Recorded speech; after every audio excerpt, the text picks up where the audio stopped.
Es indiscutible que el Ecuador a nivel internacional ya tiene un sitio muy importante. Se habla mucho del milagro ecuatoriano a través de diferentes medios de comunicación internacional y a través de las reacciones de diferentes sectores de América Latina y del mundo. Esta vez hubo un encuentro en Cuba. La CELAC se reunió, 33 países se reunieron justamente para hablar de varios cambios fundamentales en lo político, en lo económico y en lo social en los países de América Latina y el Caribe.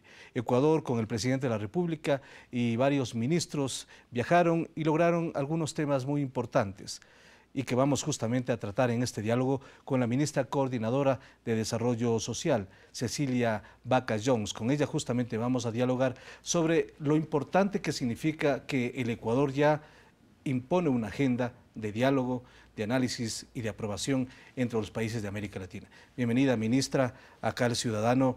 ¿Y cuál es su impresión de lo que ha significado justamente posicionar temas que van atados al desarrollo del gobierno, de la Revolución Ciudadana y del país, como son la desigualdad y como es la reducción de la pobreza? Bueno, muy buenas tardes. Muchísimas gracias por permitirme compartir en este espacio algunos de los logros importantes ya a nivel regional. La reunión de la CELAC, que me gustaría destacar que se consolida como un espacio importante de concertación política. Y creo que eso es importante dentro del marco de la política regional que llevamos como gobierno para ir consolidando varios de los procesos que tenemos en marcha. En ese sentido, destacar nuevamente la voluntad política que ha habido desde el Ecuador para poder plantear ciertos temas en la agenda internacional, y creo que eso se reconoce no solamente en la región, sino en el mundo entero. Ahora, estábamos hablando de dos temas fundamentales que van atados al buen vivir, al desarrollo y a las prioridades que tiene el gobierno de la Revolución Ciudadana. La reducción de la pobreza. Ecuador ha reducido 10 puntos en los últimos años la pobreza, y también se habla de la reducción de las desigualdades, buscar la equidad, siendo América Latina una de las regiones con más desigualdad en el mundo. Sí, este fue el marco prioritario de la reunión de la CELAC, que justamente creo que esta temática es la que más nos une como países, y hay que recordar que al ser la CELAC un foro donde justamente se busca coordinar y consensuar, articular alrededor de ciertas políticas regionales, el poder hablar de la erradicación de la pobreza y el hambre y la reducción de la desigualdad en una región como Latinoamérica y el Caribe es importante y fundamental como un tema de concertación política. En ese sentido, comentarles que ya en el foro de ministros de Desarrollo Social que se llevó a cabo en Venezuela por la CELAC, pudimos ya priorizar el tema de tener una agenda y que todo el plan de acciones que podamos desarrollar en el 2014 vaya enmarcado también dentro de lo que buscamos como país, que es la erradicación de la pobreza. Entonces ya hay un plan de acción definido, un cronograma, una hoja de ruta en donde ya puedan complementarse este tipo de elementos fundamentales. Claro que sí, de hecho eso fue uno de los productos que se generaron en este proceso con la CELAC. Obviamente hay que pensar que en un lugar de concertación como la CELAC, donde participan 33 países, es difícil tener un plan de acción que esté muy detallado, ¿no? Porque los 33 países pueden tener visiones distintas, pero justamente la intención es priorizar esos temas sobre los cuales nos podemos poner de acuerdo en conceptos, en políticas que pueden ir hacia un fin común, en este caso la erradicación de la pobreza, que es algo que todos los países de la región de Latinoamérica y el Caribe buscamos. Pero ya hay ejes centrales y hay puntos de acuerdo con la finalidad de que ya comience a caminar este tema, porque es indudable que muchas veces en los encuentros multilaterales se convierte como una declaración de principios y no hay elementos concretos que puedan justamente viabilizar lo que se discute allí. Claro que sí, de hecho la declaración de presidentes que también se firmó tiene alrededor de 83 resoluciones. Muchas de esas resoluciones apuntan hacia acciones específicas que nos permitirán desarrollar la erradicación de la pobreza. Por poner un ejemplo, el simple hecho de declarar la zona de Latinoamérica y el Caribe como una región de paz, una zona de paz, también nos implica aunar esfuerzos por lograr una paz, pero una paz que no solamente busque la ausencia de la violencia, sino que también busque cada vez más consolidarse como una región justa, una región equitativa. Creo que hacia eso vamos y esa es la lucha que tenemos todos los países en la región. Usted como ministra representante de lo social en el Gobierno Nacional, ¿qué nos podría decir justamente en cuanto a la reducción de la pobreza en el Ecuador? ¿Cuál ha sido la estrategia del Gobierno de la Revolución Ciudadana y cómo se analiza fuera de nuestras fronteras esta situación? Bueno, dentro del milagro ecuatoriano que habla en este momento en la región y en el mundo, una de las cosas que hemos sido más efectivos es en consolidar una política social que nos lleve a una significativa reducción de la pobreza. Hemos logrado bajar 12 puntos de pobreza. Actualmente nos encontramos en un nivel de pobreza por ingresos del 25%, pero quizás destacar el hecho que en lo que es extrema pobreza, este rato estamos en una pobreza del 8.5%. Es decir, ya hemos llegado a un dígito en niveles de extrema pobreza. Esto es producto de una política social articulada que busca atacar varias causas de la pobreza. Por un lado, la pobreza por ingresos, que implica que las personas puedan tener acceso al empleo y que puedan tener acceso a un buen ingreso que les permita mejorar sus niveles de consumo. Pero por otro lado, hay que mejorar otras causas estructurales de la pobreza, como la educación, que ha sido una de las prioridades de gobierno. En ese sentido, tenemos este rato un índice de matrícula de asistencia a la educación general básica del 95%. Esto en la mayoría de países se consideraría como una universalización de la educación general básica. En el Ecuador estamos este rato en el 95% y lo que buscamos es trabajar con ese 5% que todavía debemos pensar en las formas de incluirle al sistema. Por lo general en ese 5% quedan los grupos más vulnerables, que son las personas con discapacidad o las personas que tienen mayor dificultad de acceder a estos servicios. Pero de hecho tienen una estrategia para este 5%. Claro que sí, la idea en el Ecuador es siempre trabajar en sistemas inclusivos y eso busca siempre trabajar con esa parte que queda por fuera. Pero por mencionar, porque yo le decía, parte de ser efectivos en erradicar la pobreza tiene que ver con poder atacar la pobreza de forma multidimensional. Hay varias causas que son el fundamento estructural de la pobreza y eso es lo que hay que atacar. En ese sentido, también los esfuerzos que se han hecho en materia de salud, en materia de inclusión económica y social, son fundamentales para la reducción de la pobreza. De pronto también mencionar los logros que hemos tenido en temas de acceso a la vivienda y acceso a los servicios básicos que también definen las situaciones de pobreza en nuestro país. Es decir, es una estrategia integral en la cual confluyen varios elementos que son fundamentales y que son prioridades del ser humano, como la salud, la educación, la vivienda, en donde este gobierno sí es muy inclusivo. Ahora, otro tema también y otro parámetro que se está analizando, midiendo, es que Ecuador se encuentra entre los 3 primeros países en disminuir la desigualdad, de acuerdo al coeficiente de Gini, que es un indicador fundamental. ¿Qué nos puede hablar de esto? Bueno, lo dice la CEPAL, este rato el Ecuador se ubica como el tercer país en la región que ha sido eficiente en reducir la desigualdad. Hemos bajado del 0,55 al 0,48 en el índice de Gini, que es justamente un índice que mide la distribución equitativa de los ingresos, ¿no? Este índice es importante para que la gente entienda que mientras más se acerca al cero, implica que somos una sociedad más equitativa porque distribuimos los ingresos entre todos. Nosotros en este momento estamos en el 0,48 y los esfuerzos que hemos tenido en materia de política social nos llevan a pensar que vamos hacia una proyección de la movilidad social positiva que llamamos nosotros, ¿no? Es decir, todas esas personas que se encontraban en una situación de extrema pobreza o pobreza, este momento van mejorando su calidad de vida y eso les permite ir ascendiendo o pasando hacia una movilidad social positiva que implica que de forma sostenida todas aquellas personas que estaban en pobreza este momento se encuentran en mejor situación.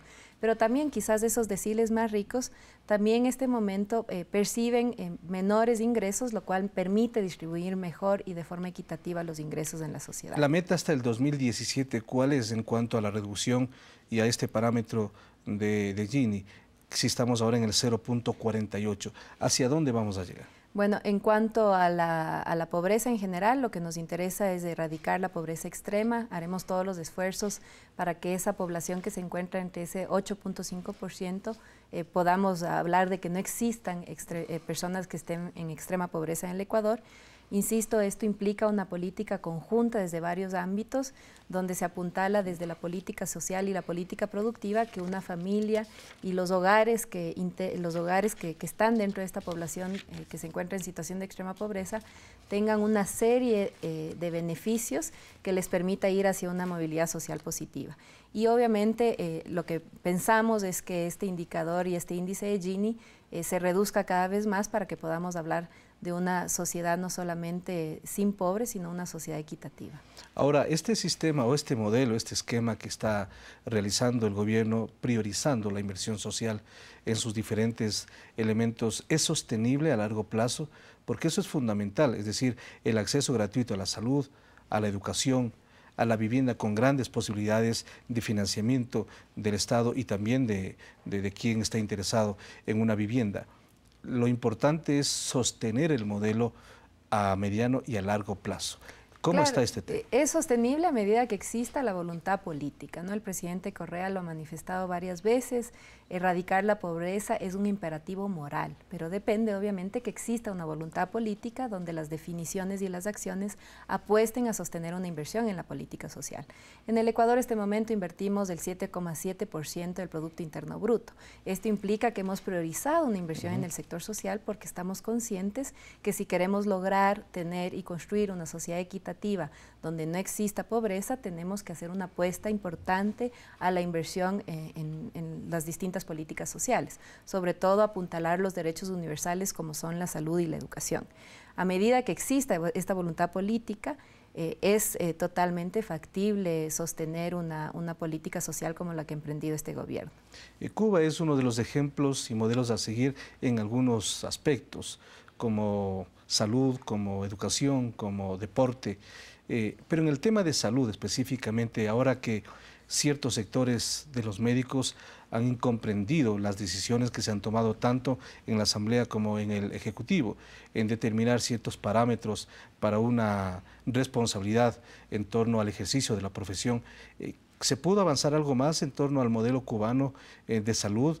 Porque ese también es un modelo que se ha sostenido ya por casi 50 años y que ha dado muchísimos resultados. Bueno, Cuba tiene un sistema de salud ejemplar en el mundo, es quizás uno de los países que tiene más médicos por habitante, ¿no? Es difícil llegar al estándar que tiene Cuba, sin embargo, es claro que Cuba hace una apuesta a que construir y tener una sociedad saludable también te permite generar más posibilidades para tener una sociedad productiva.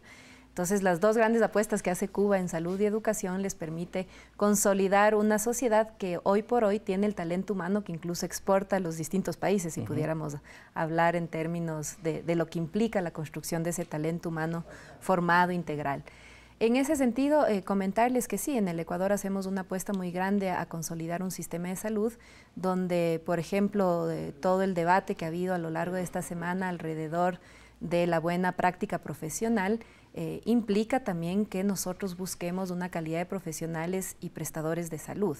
Y en ese sentido es importante aclarar ante la ciudadanía que haremos todos los esfuerzos, no que estén normados únicamente desde el COIP, sino desde las distintas normativas que tienen que haber en el Código Integral de Salud, en las distintas normativas que nos permitan asegurar una calidad de profesionales en la salud.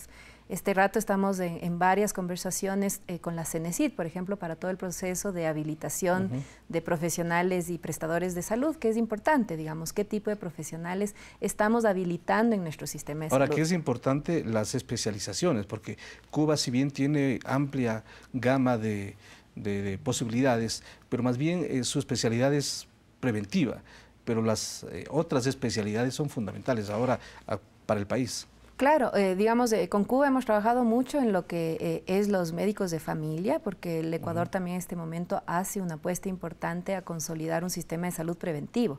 Como país no queremos tener simplemente un país que cure enfermos, sino más vale queremos tener una sociedad que prevenga una serie de enfermedades. Estamos trabajando fuertemente para mejorar el primer nivel de atención de salud que tiene que ver con esa atención en los centros de salud, ¿no? Y para eso estamos trabajando mucho con Cuba para que también en el Ecuador podamos tener un proceso de formación de médicos de familia, que son los que atienden en este primer nivel de atención. Pero obviamente consolidar todo un sistema integral de salud implica que nosotros podamos asegurar la calidad de profesionales en todos los niveles, desde el primer nivel de atención hasta el cuarto nivel de atención. Y eso implica que podamos contar con médicos especialistas que estén a la altura y que puedan asegurarnos la calidad de servicios que buscamos consolidar en el país. Estamos también trabajando, Cuba también tiene mucha experticia en algunos ámbitos de especialidad, pero tenemos convenios con varios países del país, estamos en varios esfuerzos de formación de especialistas, donde hemos visto que hay brechas todavía para lograr consolidar un sistema integrado de salud.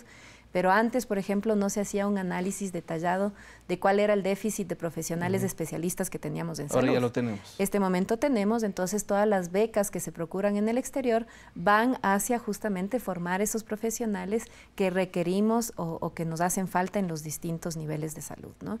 Los médicos de familia es uno de los ámbitos en los que estamos trabajando, pero también tenemos otros ámbitos, ¿no? Tenemos falta de radiólogos, de anestesistas, entonces este es el tipo de becas que este momento focalizamos para tener más profesionales en estas áreas específicas, ¿no? Muy bien, ministra, gracias por atender al ciudadano en esta oportunidad.